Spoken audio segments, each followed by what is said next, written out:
Hey everybody, Ryan here. Alright, gonna go over all the games from Super Sunday 2/7/2021. Alright, to start off, please hit that subscribe button if you have not. It helps me and helps this channel out, and the more we get, the more we can do on this channel, so please hit that subscribe button. Alright, other than that, let's get started with the games from today, February 7th.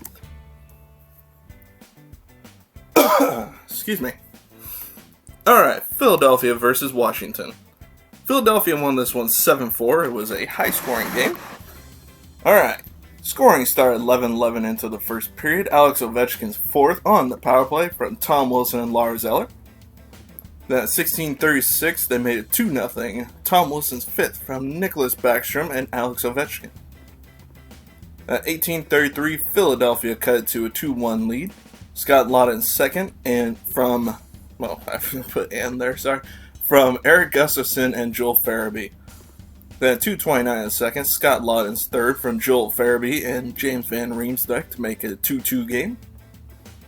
Then at 4:08 of the second, Alex Ovechkin's fifth for Nicholas Backstrom and Tom Wilson makes it a 3-2 game. Then at 7:50, Robert Hagg got his first of the year from Nicholas Aube-Kubel and Sean Couturier to tie the game at that point. Then at 16:36, James Van Riemsdyk's seventh from Philip Myers to make it 4-3 Philadelphia. Then 19:03, Nicholas Backstrom's sixth from Alex Ovechkin and Tom Wilson to make it 4-4. This was a pretty back and forth game at this point. Third period, it got out of Washington's hands. 31 seconds in, Sean Couturier's first from Michael Raffl and Justin Braun. Then at 17:51, Scott Laughton's fourth from Joel Farabee and Michael Raffl. Then at 18:38, Sean Couturier scores the empty net goal, his second of the year, second of the game, from Ivan Provorov and Jakub Voracek. That made it 7-4. That would be the final. So this one, once again, Philadelphia is outshot 37-23 in favor of Washington. Philly is not getting many shots, but they're making the ones that get count this far. But you can't hope that works all year long. That's not going to work. You gotta start shooting that puck more. And they're going to start suffering if they don't. And they already have a few times this year. So they need to fix this. Face-off percentage, 52-48 in favor of Philly. Power play, 0-4 for Philadelphia. Amazingly, they scored 7 goals and not a single power play goal. And 1-for-1 for Washington. 2 minutes in penalty minutes for Philly, 8 for Washington. Hits were 21-11 in favor of Washington. Blocks 13-10 in favor of Washington. And both teams had 9 giveaways. Carter Hart gets the win, 33 saves, 892 save percentage. He has been looking very shaky for the last week or two. They really need to hope that he gets better here pretty quick, because he's gotten a couple wins in that time, but he has not looked comfortable in net. He's looking kind of I'm trying to think of the right word here. His confidence looks a bit weak right now, and they need to give him something. Hopefully this is something to help him right now, this win, but he's not looking like he did the beginning of the season and how he did last year. So hopefully this helps him get back into it, but we'll have to see. Vanecek started the game for Washington, made 10 saves, I think on 16 shots. No, not 16, no, I'm sorry. It was like 10 saves on like 14 shots or something like that. And he had a 714 save percentage. He got pulled. Craig Anderson comes in, makes 6 saves on 8 shots. Right? Yeah, 8 shots. For a 750 save percentage. No, that's not right. Maybe it was 6 on 9. But still, he had 750 save percentage. Not the greatest. And I think that was the first action he's seen all year for Washington. I don't think Anderson's been in other than that. Alright. Other than that, I mean, Washington, they still are missing a couple of guys from COVID protocols. So I think they'll get better as they get those guys back and get back into rhythm. But right now, they kind of seem out of whack again. I don't know what's going on with these teams right now. But hopefully they can fix that and get back to it, because they're still, I believe, a top team in that division, as is Philly. So they need to figure out these little things to make themselves a stronger team. Alright, on to Carolina versus Columbus. Sorry, I couldn't think of the word Columbus there. This one was another back and forth high-scoring game. Carolina wins at 6-5. Alright, scoring started 10:07 into the first. Patrick Laine's fourth, second as a Blue Jacket. On the power play from Seth Jones and Jack Roslovic. Then, less than 30 seconds later, Brock McGinn ties it, his third of the year from Sebastian Aho and Andrei Svechnikov. Then at 15:34, Columbus takes the lead again. Riley Nash's first from Nick Foligno and Dennis Savard. Is it Denny or Dennis? I'm going to say Dennis. Alright, 7:23 into the second, Carolina ties it again. Warren Fogel's second from Jordan Stahl. I don't know why I was going to say Jordan. But Jordan Stahl and Ryan Dzingel.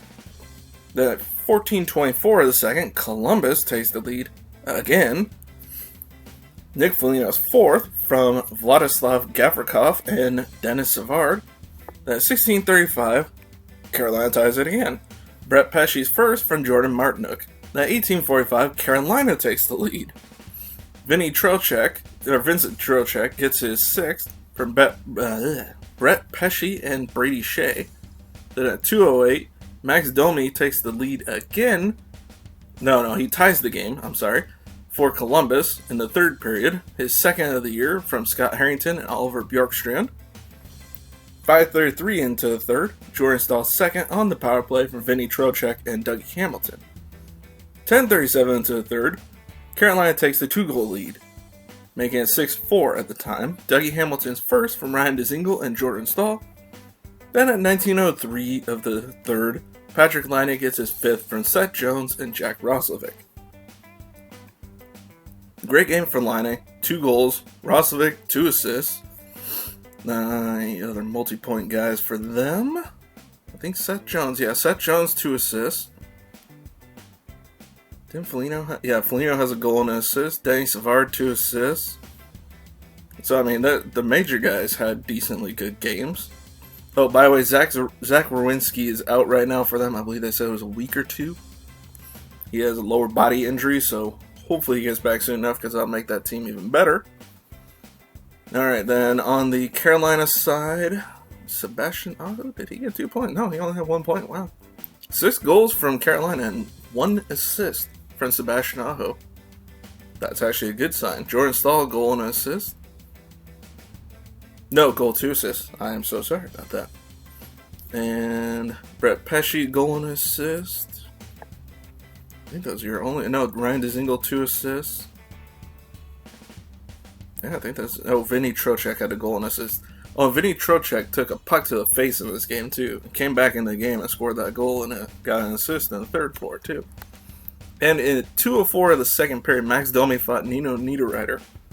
If you're saying, why the hell would Neiderreiter take that fight? I think Niederreiter's asking himself the same question. I'm not sure he really truly accepted it. He definitely tangled up with Domi while Domi was punching him. He never took his gloves off, though. But they still gave him a 5-minute major. He was trying to slap him with his gloves on, and it didn't look like a punch. It looked more like a pushing, like, get away from me, stop it! That type of thing. But, no, I'd say Domi definitely won it because he's the only one throwing punches. So, there you go. Domi did something, and he had a goal. So, hopefully that helps him get better. Because he got literally a goal in the next period 4 seconds after that fight happened in the second. Alright, shots on goal, 26-22 in favor of Carolina. As you can tell from the 6-5 score, Carolina winning 6-5, it was not a goalie's night. Face-off 56-44 in favor of Carolina. Power play 1 for 3 for Carolina, 1 for 5 for Columbus. 15 penalty minutes for Carolina and 11 for Columbus. Hits 24-23 in favor of Columbus. Blocks 11-9 in favor of Columbus. And giveaways 13-4.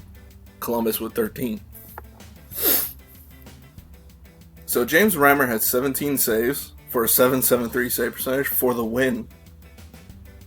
A .773 save percentage and you win the game. That is lucky. Korpisalo for Columbus, 20 saves, .769 save percentage for the loss. Makes more sense.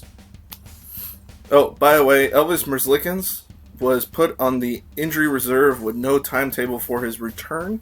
He took a couple of shots out practice, I think, yesterday, off of the face mask, and is out for, they didn't say exactly how long, they didn't say if it was bad or not, but they said he's on the IR for a time. So that hurts, but Korpisalo is still a good goalie, contrary to what this game looks like. Every goalie has a bad night, but you're going to be seeing a lot of Korpisalo for Columbus for a little while, so that's how it is. Alright, on to Detroit versus Florida. Detroit wins this one 4-1. Alex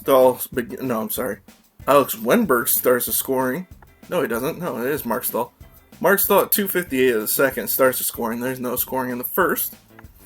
2:58 of the second, Mark Stahl's first from Sam Gagner and Troy Stecher starts the scoring. Then at 17:02 of the second, Givani Smith scores his first of the year from Bobby Ryan. That would end up being the game-winning goal, by the way. Then at 2:09 of the third, Alex Wenberg cuts the lead to 2-1. His first of the year, first as a Panther, from Anton Strawman and Frank Vetrano. I don't know why I was stuttering on his name there. 9:11 into the third, Robbie Fabry from Givani Smith and Troy Stecher.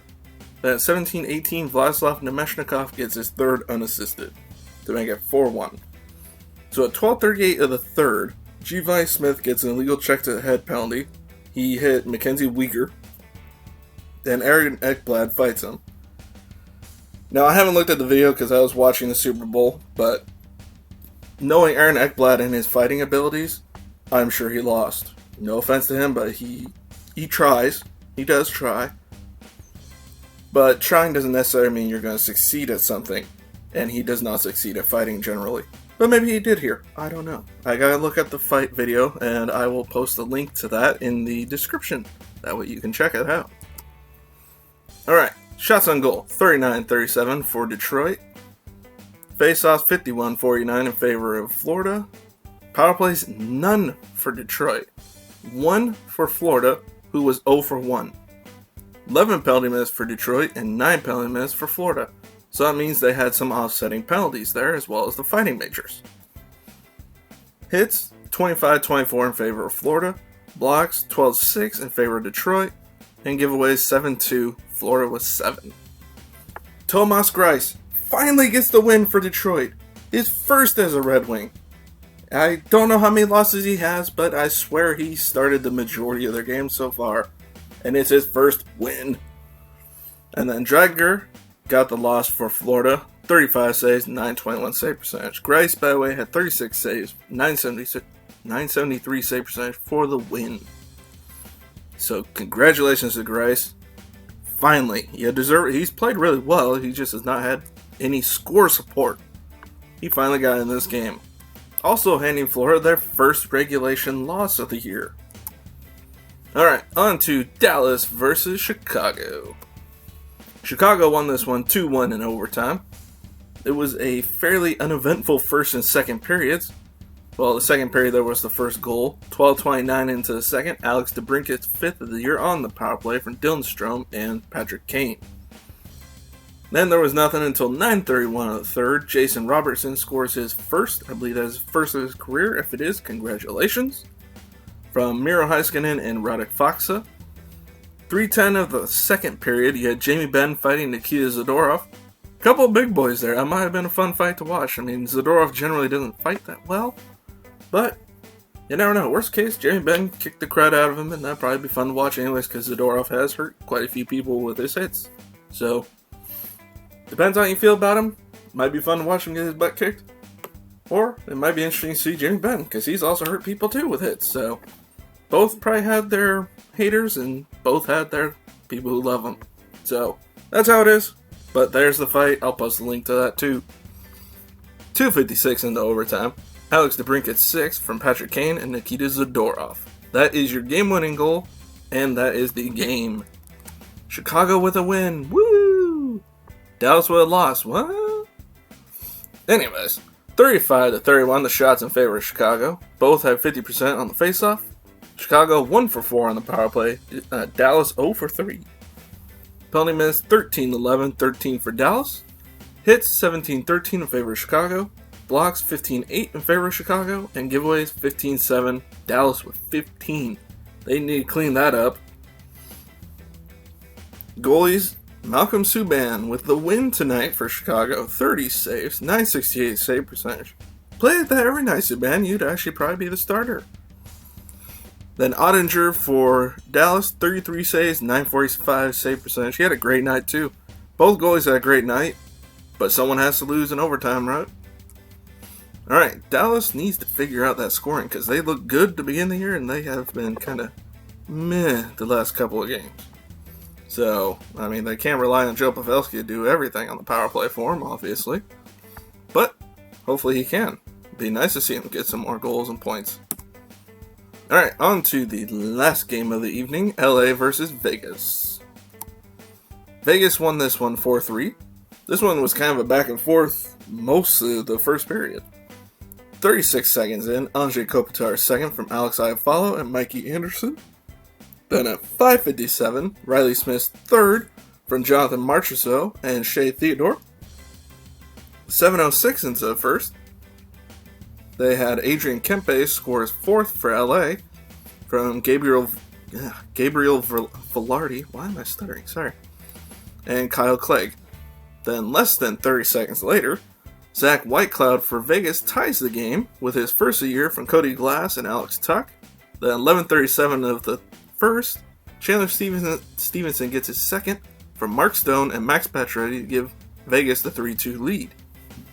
At 8:53 of the second, Jarrett Anderson-Dolan gets his first of the year from Trevor Moore and Austin Wagner to make it 3-3.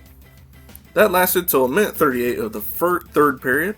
Chandler Stevenson gets his third of the year on the power play from Alex Tuch and Alec Martinez to make it 4-3, and that would be the game-winning goal. Alright, Vegas outshot LA 33-32, so fairly even game. Face-offs not so even. LA won 58-42. Power play 0 for 4 for LA, 1 for 2 for Vegas. Penalty minutes 8 for Vegas, 4 for LA. Hits 27-26 in favor of LA. Blocks 13-10 in favor of LA. Giveaways 3-5, 5 for Vegas. Cal Pearson 29 saves, 879 save percentage. And Robin Leonard, 29 saves, 906 save percentage. Vegas stays atop that division. LA stays towards the bottom. Anyways, that's it for today's games. I hope you enjoyed the video. If you do, please hit that subscribe button. Hit that notification bell to be notified when I drop a new video. I drop about 1 if not 2 a day. I'm going to do 2 today. So hopefully you keep an eye out for my next one. It's going to be about the current standings of the divisions. Other than that, make sure to like, comment, share, and I will see you all next video. Bye, everybody.